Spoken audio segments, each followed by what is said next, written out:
If you're writing magical fiction, one of the hardest things to figure out is where the rules actually come from. How much magic is too much? How do you make readers believe in something that is impossible? And how do you create wonder without making the magic feel arbitrary? These are all really excellent questions about world building. I asked bestselling author Barbara Davis exactly these questions, and her answers get to the heart of what makes magic feel believable on the page. Take a listen. I think two things. Have a pretty good idea of the kind of magic and the kind of world you want to get across in your book. What do you want it to feel like? What do you want it to symbolize? And how far out there do you want to go? Like, do you want to do a full, time machine thing?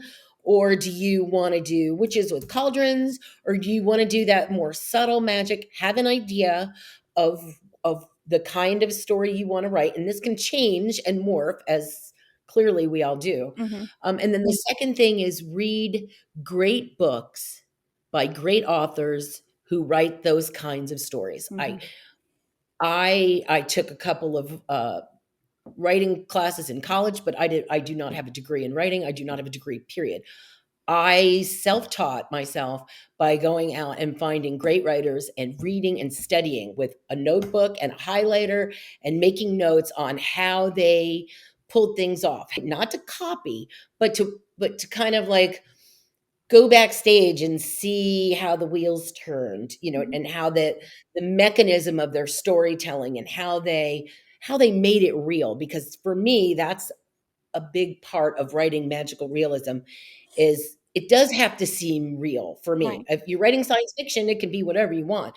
But if you're writing that kind of everyday magic and it's just a kind of a weave or a drop in, it needs to be a little subtle. And the great writers do it great. And just read everything you can find and learn from great writers. One of the things I love about Barbara's approach is that she's not really talking about magic necessarily. She's talking about story.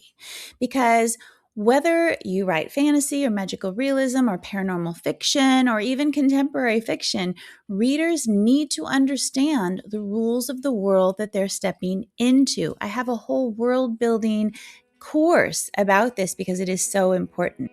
The more clearly those rules create meaning and consequences and possibilities for your characters, the more believable the story becomes. If you'd like to see the full conversation with Barbara Davis, I will link it below.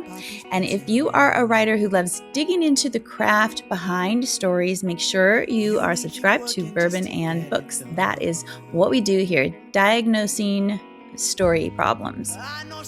That's it. I will see you in the next video.